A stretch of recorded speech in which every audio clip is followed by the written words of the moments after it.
네, 요즘 동사무소는 도서관에 택배 보관까지 다양한 기능을 하다 보니까 최근엔 간판도 행정복지센터로 바뀌었습니다. 동사무소에서 주민센터로 다시 행정복지센터로 10년 동안 3번이나 이름이 바뀐 건데요. 주민들은 혼란스러울 수밖에 없습니다. 김윤화 기자가 취재했습니다. 동사무소 보통 부르실 때 어떻게 부르세요? 동사무소라고 이래 부르지. 있고 민원센터 일하나. 행정복지센터라고 바뀐대요. 행정복지센터에 행정보는 동사무소? 아니 복지센터. 복지. 왜 자꾸만 바꾸노? 어떠신 것 같으세요, 이름이? 좀 어려울 것 같아요. 동사무소가 머리에 박혀가지고. 동사무소의 새 이름, 행정복지센터. 지난 2016년 3월부터 교체하기 시작해 올해 안에 완료할 예정입니다. 부산 진구 전포동입니다. 입구 중앙에 주민센터라고 새겨진 옛 현판이 아직 그대로 달려 있습니다. 대신 출입문 옆에 행정복지센터라는 글자를 추가해 이중으로 표기했습니다. 이름이 2개인 셈입니다. 주민센터와 같이 병영했었는데 그 이후로 만들고 나서 내려왔으니까 다시 또 제작하기 그렇지 않습니까? 그치? 기존에 활용하는 거지. 이번엔 수영구 밀락동으로 가봤습니다. 지난해 4월 청사를 증축하면서 주민센터 간판을 떼고 새 이름을 달았습니다. 수영구는 10개 동의 간판을 바꾸는 데만 예산 3천만 원을 들였습니다. 행정복지센터로 또 바뀌거든요.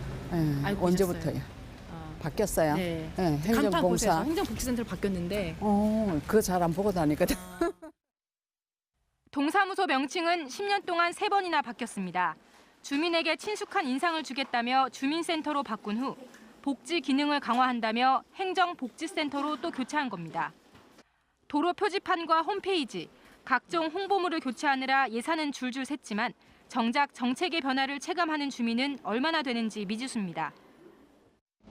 아직 동사무소를 기억하는 주민들에게는 이 이름이 어떻게 바뀌느냐는 크게 중요하지 않아 보입니다. 화려한 이름보다는 튼튼한 복지내실을 기대할 주민들에게 오히려 혼란만 키울 뿐입니다. MBC 뉴스 김윤아입니다. 구청의 행정착오로 난항을 겪던 한 아파트의 재건축 사업에 빨간불이 켜졌습니다. 관리 처분 집행이 일시 중단되면서 당장 이주를 계획했던 입주민들의 피해도 점점 커지고 있습니다. 자세한 내용을 송광모 기자가 보도합니다.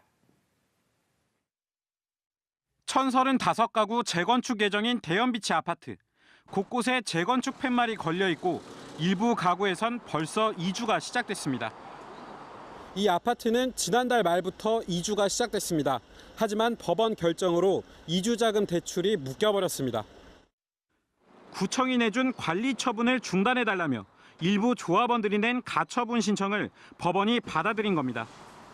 지난 6월 남구청이 조합원 분담금 등을 확정하는 관리 처분 인가를 내줬는데 이 과정에서 처음보다 18%나 늘어난 사업비를 검증하지 않은 게 화근이었습니다. 인가가 나면 기존 입주민들은 주택도시보증공사의 보증을 받아 은행 돈을 빌려 이사를 시작합니다. 하지만 이게 모두 중단된 겁니다. 남은 세대만 800여 곳, 묶인 이주금 규모만 900억 원대로 추정됩니다. 당장 이주 날짜를 잡은 입주민들은 이사갈 집 계약금까지 날리게 생겼다며 피해를 호소합니다. 들어갈 집에 돈을 갖다 줘야지만은 이 집을 비울 수 있지 않습니까? 그렇죠. 이사를 갈 수 있으니까. 그런 조치를 했는데 지금 중단이 돼가요. 답답하시겠네요, 지금. 답답하고 말고지 이게 무슨 일이. 그러나 남구청은 당장 할 수 있는 게 없다는 입장. 이제 흙에서 하는 거다 보니까 저희들이 답변 드리기 그런 건데 저희들도 흙하고 한번 의논을 해보겠습니다. 남구청은 사업비 증액분에 대한 타당성 검증 결과가 나오는 대로 사업을 본궤도에 올리겠다고 밝혔지만 결과에 이상이 생긴다면 피해는 더 확산될 우려도 나오고 있습니다. MBC 뉴스 송광모입니다. 네, 다음은 오늘 신문 읽기 아침 조간신문 주요 기사 살펴보겠습니다. 먼저 부산일보입니다. 고리 1호기에서 원전 인근 주민들이 연간 갑상선 피폭 허용 한도의 2~3배에 달하는 양의 피폭됐다는 내용이 일면 첫 기사로 올라와 있습니다. 지난 1979년 상황인데 한국수력원자력 내부 보고에서는 연령이 어려질수록 양의 수치가 더 올라간다는 내용이 담겨져 있다고 전하고 있습니다. 이면으로 가보겠습니다. 강서구의 아파트 대리석 라돈 성분이 검출된 것과 관련해서 정부 합동 태스크포스가 건축자재, 방사선 등 유해물질 규제 기준을 마련한다는 내용의 기사가 나와 있습니다. 환경부는 어떤 건축자재에 대해 규제를 해야 할지, 실내 공기질 기준을 새로 설정할지 등에 대해서 논의하게 될 것이라고 밝혔다는 내용입니다. 다음은 국제신문입니다. 부산의 미래 먹거리 등 성장 동력 예산을 기획재정부가 제동을 걸면서 예산 확보에 비상이 걸렸다는 내용을 일면 첫 번째 기사로 전하고 있습니다. 대표적으로 부산시가 중소벤처기업부와 함께 시작하려던 스마트 제조혁신 지역 거점 구축 사업이 첫 발을 내딛기도 전에 차질이 우려된다는 내용입니다. 네, 같은 일면 기사를 하나 더 살펴보겠습니다.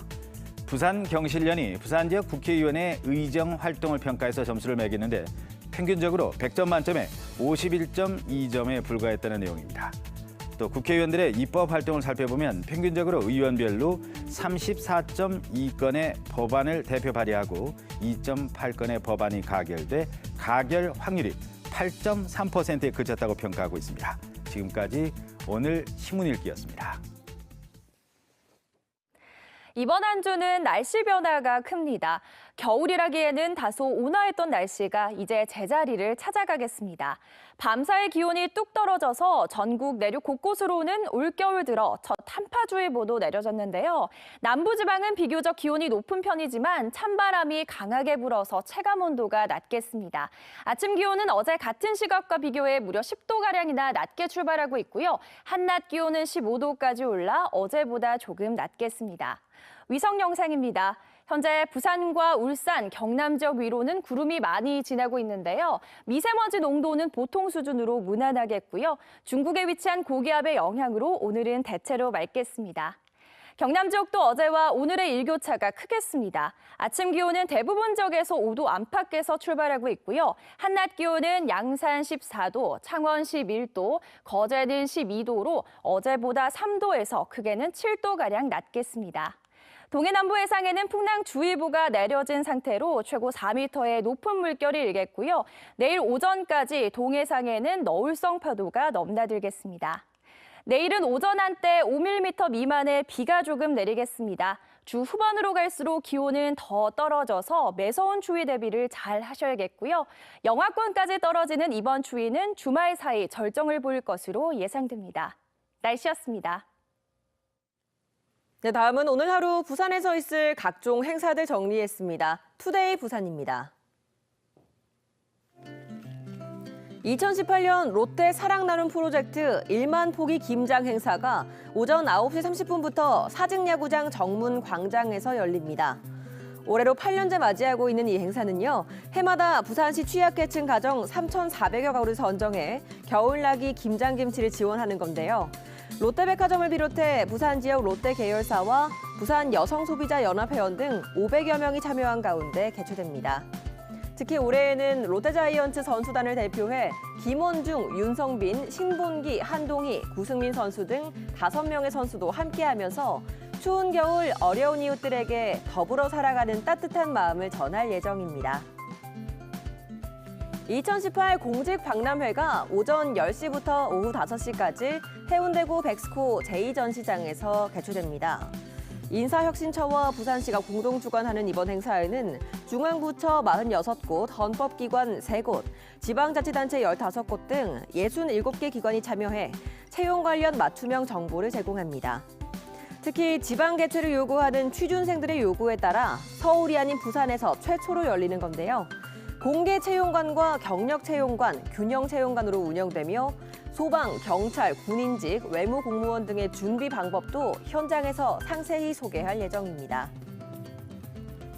2018 부산 에너지 포럼이 오늘 오후 3시 해운대 파라다이스 호텔에서 개최됩니다. 부산시와 부산에너지시민연대가 공동 주관하는 이 행사는 정부의 재생에너지 정책 추진 상황을 살펴보고 부산의 클린에너지 추진 방향 등에 관해 전문가와 시민 의견을 수렴합니다. 지금까지 투데이 부산이었습니다. 차 바꿀 때 친환경 차로 해야 하나 고민하는 분들 많으시죠? 세계적인 추세도 그렇고 이 부산에서도 전기차로 대표되는 친환경차를 찾는 소비자가 늘고 있습니다. 야무진 경제 정은주 기자입니다. 지난 6월 백스코에서 열렸던 부산 국제 모터쇼입니다. 9개 나라 19개 업체가 내놓은 신차 200여 종 가운데 20% 이상이 전기차, 수소차 같은 친환경차였습니다. 미래 전동화 시장의 흐름을 선도하고자 친환경차 개발을 더욱 강화하고 있으며 2025년까지 승용 및 SUV형 EV를 지속 출시하여 글로벌 전동화 시장 경쟁력을 확보해 나갈 것입니다. 친환경차 보급 확대는 이미 세계적 흐름, 국내 친환경차 판매도 증가 추세입니다. 하이브리드와 전기차, 수소차 등 올 상반기 판매된 친환경차는 5만 4천여 대로 전체 자동차의 5.9%를 차지했고 지난해보다 1.4%포인트 늘었습니다. 부산도 2014년 70여 대에 불과했던 전기차 등록 대수가 불과 4년 만인 지난달까지 600대를 훌쩍 넘었습니다. 국산 전기차입니다. 공기순환이 이루어지는 그릴 부분이 막혀 있고 번호판이 하늘색인 게 가장 큰 외관상 특징인데요. 제가 직접 시승을 해보겠습니다.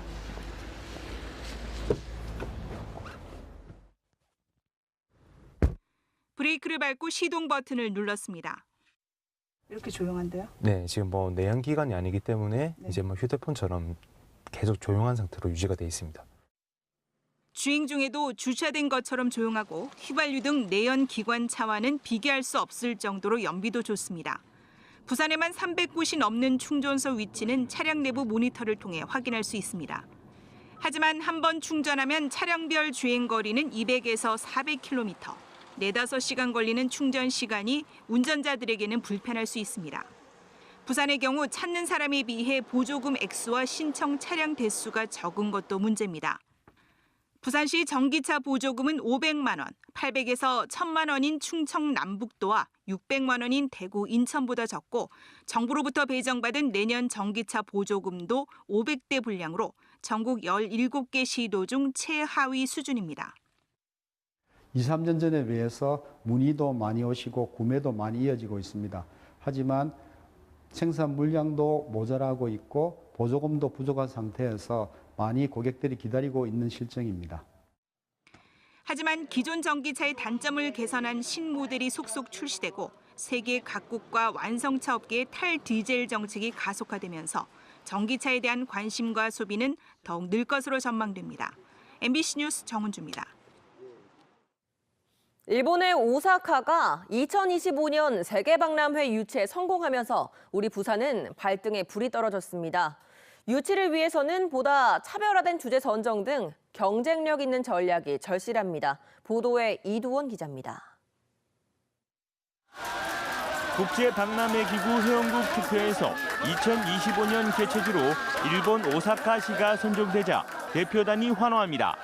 아시아 국가가 5년 뒤 다시 선정되긴 어렵지 않겠느냐는 우려 속에 부산은 보다 확실한 전략이 필요해졌습니다. 로세르탈레스 국제박람회기구 사무총장은 박람회는 대륙별 안배가 중요하지 않다며 부산의 높은 잠재력만 제대로 알린다면 오사카가 부산 개최에 영향을 주진 않을 것으로 전망했습니다. There is no problem with that. That means we should more concentrate in getting the vote of the countries and not worry about Japan because there is no relation. 결국 차별화된 전략이 관건. 생명이 빛나는 미래 사회의 디자인이 오사카 박람회의 주제인 만큼 이를 뛰어넘는 주제가 필요합니다. 엑스포 부산 유치 컨퍼런스에선 남북 화해 협력 시대를 맞아 평화와 번영이라는 주제가 제시됐습니다. 계속해서 좋아지고 개선되고 있는 이 남북 관계를 우리 부산 2030 세계 엑스포 유치하는데 전략적으로 잘 활용하는 것이 중요하고, 부산이 국내 최초 박람회인 한일 상품 박람회 개최지였던 점도 부각해야 합니다. 부산이 1900 2006년에 처음으로 개최된 무역을 이루어진 박람회가 이루어진 장소로 있기 때문에 그런 것을 필두로 해서 부산이 최고의 적적지라는 걸 알려주고. 부산 엑스포 유치는 내년 국가 사업으로 선정되면 2021년 신청서를 제출하고 실사를 거쳐 2023년에 결정됩니다. MBC 뉴스 이도원입니다. 엄혹한 독재 시대 유신 정권을 붕괴시켰던 부마 민주항쟁이 내년이면 40년을 맞습니다. 역사에 가리워졌던 부마 항쟁의 재조명 작업이 본격화하고 있습니다. 황재실 기자의 보도입니다. 국회가 부마 민주항쟁의 역사적 재평가 작업을 서두르고 있습니다. 현대사에 묻혀있던 항쟁의 진상규명을 위한 관련법 개정이 1차적 과제입니다. 법사위의 계류 중입니다. 부마 항쟁의 진상조사 기간을 연장을 하고 조사 권한을 강화하는 이 개정안이 조속히 통과될 수 있도록. 4.19 혁명과 광주 민주항쟁, 6월 항쟁과 더불어 4대 민주화 운동으로 평가받는 부마 민주항쟁은 19년 독재 정권을 붕괴시키고도 신군부의 재집권이라는 불행한 결과로 이어지면서 제대로 된 역사적 평가를 받지 못했습니다. 한국 민주화 운동의 그런 연속선상이 있는 거지만 어떻게 보면은 한국 민주주의를 굉장히 극단주의 유린해 왔었던 박정희 정권에 대한 저항이라고 하는 면에서 좀 독특한, 좀 특별한 의미를 갖는다고 볼 수 있고. 군사 독재의 한 페이지를 종식시킨 민중봉기. 우리 현대사의 기념비적 사건을 기억하기 위한 첫발은 국가기념일 제정 그리고 진상규명입니다. 2014년 출범한 진상조사위원회는 조사권의 한계 그리고 위원회의 의지 부족으로 국가기록 확보조차 제대로 이루어지지 않았습니다. 진실규명, 그다음에 이제 피해자의 명예회복 등을 위한 거라기보다는 사실은 박근혜 정부로서는 그 당시에 이제 과거사 문제에 대해서 일정 정도 이제 화해 제스처가 필요했고 그 과정에서 이 법이 나왔다라고. 부산 마산에서 계엄군에 불법 연행됐던 시민만 1,600명 이상이지만 관련자로 인정된 경우는 150여 명에 불과합니다. MBC 뉴스 황재실입니다.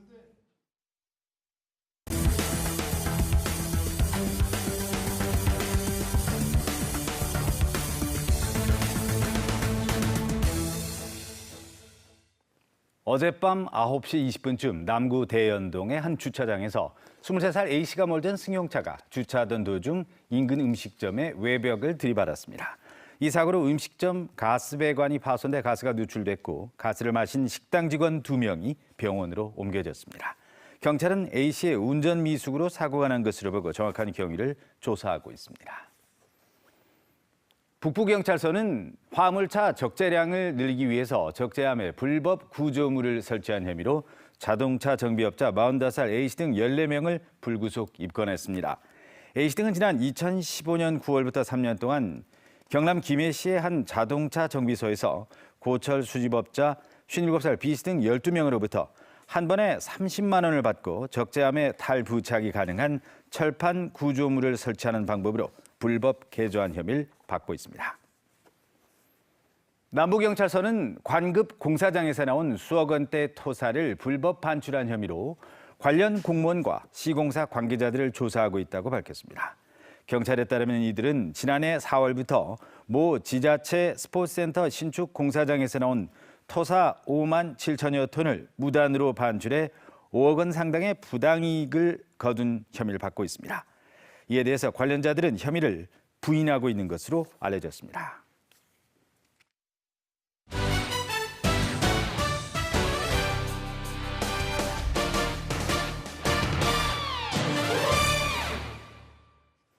프로농구 부산 KT 소닉붐의 양홍석이 2라운드의 최우수 선수가 됐습니다. 한국 프로농구연맹은 2라운드 기자단 투표에서 82표 가운데 39표를 얻은 양홍석 선수가 MVP가 됐다고 밝혔습니다. 양홍석은 2라운드에서 모두 9경기에 나와 경기당 평균 13.3점을 득점했고 7.3 리바운드를 기록했습니다. 프로축구 부산 아이파크가 내일부터 서울과 일부 리그를 향한 플레이오프를 갖습니다. 1차전은 내일 저녁 7시 구덕운동장에서 열리고 2차전은 9일 오후 2시 10분 서울의 홈인 서울 월드컵 경기장에서 펼쳐집니다. 올 시즌 프로축구 2부 리그 3위로 시즌을 마감한 부산 아이파크는 지난 1일 구덕 운동장에서 대전을 3대 0으로 꺾고 승강전 티켓을 따냈습니다. 무너지는 지역 경제를 살리기 위해 해양 레저 산업을 적극 육성하자는 주장이 국회 정책토론회에서 제기됐습니다. 어제 서울 여의도 국회의원회관에서 열린 마리나 산업 육성 토론회에서 더불어민주당 윤준호 의원은 벼랑 끝 위기에 서 있는 지역을 살리기 위해 마리나 산업을 적극 육성해 고용을 창출해야 한다고 주장했습니다. 해양 레저 정책 토론회는 지난 2012년부터 해마다 열리고 있으며 마리나 산업의 정책 방향에 중요한 화두를 던지고 있습니다. 인지도가 높은 대형 신발업체가 잇따라 부산에 진출하면서 지역 업계의 기대감이 커지고 있습니다. 부산경제진흥원에 따르면 최근 휠라코리아가 부산 첨단 신발 융합 허브센터에 연구개발센터 입주 계약을 했고 데상트코리아도 명지 국제신도시 외국인 투자기업 부지에 대규모 연구개발센터를 열었습니다.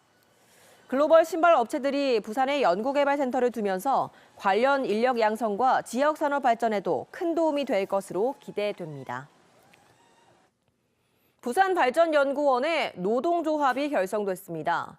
부발연 노조는 최근 창립총회를 열고 민주노총 산하 전국 공공연구노조 지부를 발족했다고 밝혔습니다.